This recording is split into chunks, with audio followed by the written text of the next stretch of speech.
really want your perspective on how DERA is supporting the policy debates.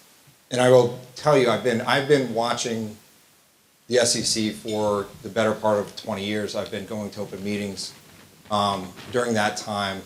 I can't recall ever seeing a staffer from the SEC sit in front of the full commission and say, if this rule is adopted as proposed, certain funds currently in existence will have to deregister and liquidate their portfolios.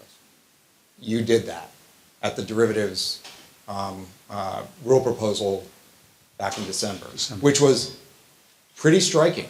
So I would love your thoughts on that proposal, the work that DERA did in the white paper that went along with it, and your thoughts on the use of derivatives in funds. Okay, sure. First of all, I hope I didn't say that they'd have to liquidate their portfolios. I think what we were thinking was that they might have to change their organizational form and stop being 40 Act funds. Liquidating the portfolio would be an option, but I may have heard what I heard, and it may have been gone through my filter. And I may have said what you heard, but I wish I said something else in that case. But unless the nature of the investors in the fund are such that they could be in a private fund, you can't easily go from one to the other, and so you would wind up having a. But set that aside, the background is that there had been the rule of derivatives had come through various exemptions and various analogies to prior exemptions dating back to around 1980.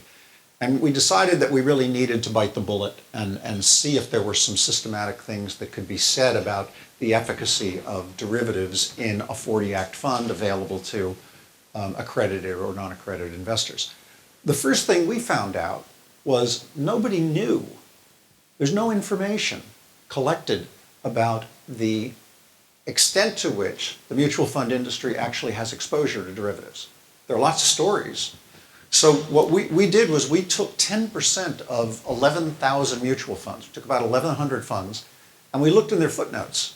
And we looked at what they were holding, and we tried to figure out exactly what it was worth. We tried to figure out what the nominal magnitudes were. We separated between places where you were writing optionality and places where you were buying optionality.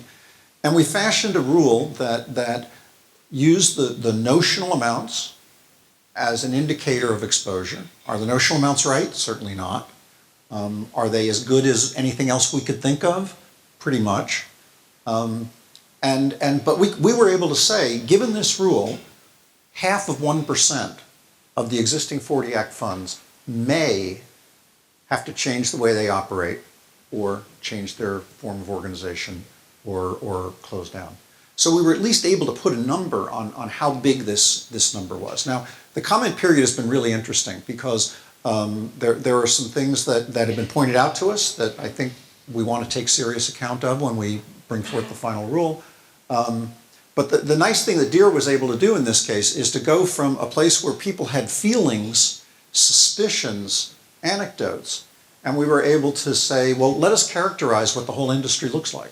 Let us get a pretty encyclopedic view of the whole industry and find out how big a problem this is if we think that it's a problem. And that's the kind of thing we try to do with any kind of rule. Yeah, with any kind of rule. We don't always get an economic cost in dollars and an economic benefit in dollars and subtract one from the other. What we try to do, what we I think are pretty successful at doing, is identifying where the costs lay and to whom they will accrue, and where the benefits lay and to whom they will accrue. And then we sort of step back and say to the commission, well, that's your job to make the policy decision about these trade-offs, but whether it's a corporate rule or an IM rule or a trading and markets rule, we want to be able to identify the people who are affected, how big a population, how big are the likely effects, and what are the offsetting benefits if there are costs. So I don't think any of us on the industry side of this table can stress to you how important that is. I think all we typically are asking for is that the commission act with eyes wide open and really understands the real world economic impact of what they have proposed. And so the work that you're doing to inform that is tremendously important, but also say that the comment process hopefully can really supplement that as well, because I think having more statistics and data to shoot at, and I don't mean to shoot at in that way, but just to react to ups our game from industry to say, all right, we disagree that those are the real world impacts. When we really dig into this rule, we may see that it affects a whole lot more funds than you think. Right. And then hopefully we get to a point at the end when, as you say, the SEC is acting sort of with eyes wide open. Well, and of course, we talk to industry people before a rule, while a rule's being Yeah. written. We talk to industry people with a little bit more care and a little bit more publicity during the open comment period. Coming from academia, I've been very impressed with how seriously the staff take comments. If you've got something important to say, somebody will read it, someone will pay attention to it. We often in our questions ask for data. Can you give us data to indicate why this assessment of the cost is? Sadly, we very rarely get that data. Now, there's an issue, if you put the data into a comment, it may become subject to FOIA, in which case you don't want that. On the other hand, there appear to be some ways to get data provided to the commission without it becoming FOIA-able. So if you have some data that you think is relevant and you don't want it in the public domain, we've got people who can talk to you about ways to protect that to the extent that they can. I don't know all of the details, and I wouldn't even try to indicate them if I thought I did. But it's remarkable how few people provide data, and we would certainly love to have it.